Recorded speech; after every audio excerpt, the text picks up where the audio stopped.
নমস্কাৰ বন্ধু বান্ধৱীসকল। কেতিয়াবা অহংকাৰ কৰাটো প্ৰয়োজন হৈ পৰে, যেতিয়া কথা অধিকাৰ, সন্মান আৰু চৰিত্ৰৰ ওপৰত আহি পৰে। শব্দৰ পৰিৱৰ্তন নহয়, পৰিৱৰ্তন হয় বাক্যৰ। মানুহ পৰিৱৰ্তন নহয়, পৰিৱৰ্তন হয় আচৰণ আৰু ব্যৱহাৰৰ।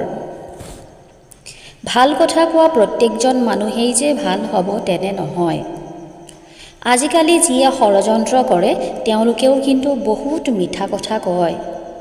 সময় খুব চালাক, যৌৱনৰ লোভ দেখুৱাই শৈশৱ কাঢ়ি নিয়ে, অৰ্থৰ লোভ দেখুৱাই যৌৱন কাঢ়ি নিয়ে আৰু অৱশেষত মৃত্যুৱে সকলো কাঢ়ি নিয়ে।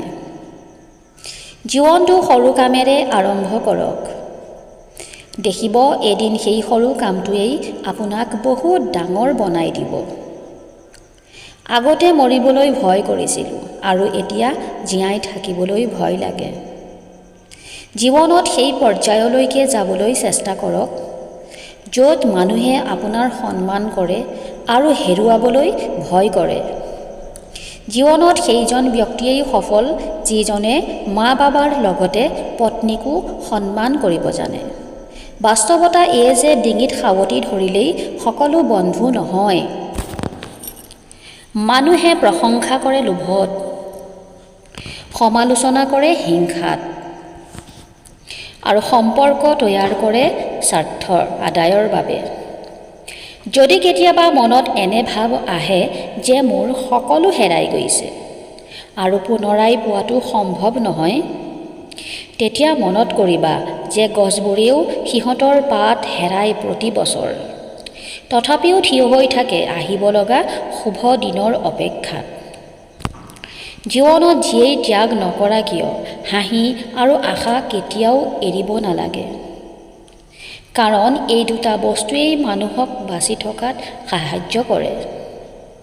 অতীতে দি যায় আমাক শিক্ষা, বৰ্তমান আমাৰ বাবে উপহাৰ আৰু দি যায় ভৱিষ্যতৰ বাবে প্ৰেৰণা। জ্ঞানী ব্যক্তিৰ সংস্পৰ্শত থাকক, কিয়নো আপুনি কেতিয়াবা ভুল সিদ্ধান্ত নিলেও তেওঁলোকে সময়মতে সৎ যুক্তি আৰু সৎ পৰামৰ্শ দি সাহায্য কৰিব। যি মানুহে বিপদত মাথা ঠাণ্ডা ৰাখিব পাৰে সেই ব্যক্তি জীৱনৰ সকলো বাধাকেই জয় কৰিব পাৰে। মানুহৰ ভিতৰত অনবৰতে জোৱাৰ ভাটা চলে। এই ৰাগ, এই মৰম, ভালপোৱা, এই মেঘ, এই ৰ'দ।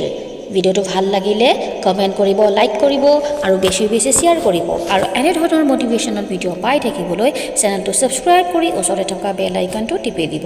আপোনালোক সকলোকে বহুত বহুত ধন্যবাদ।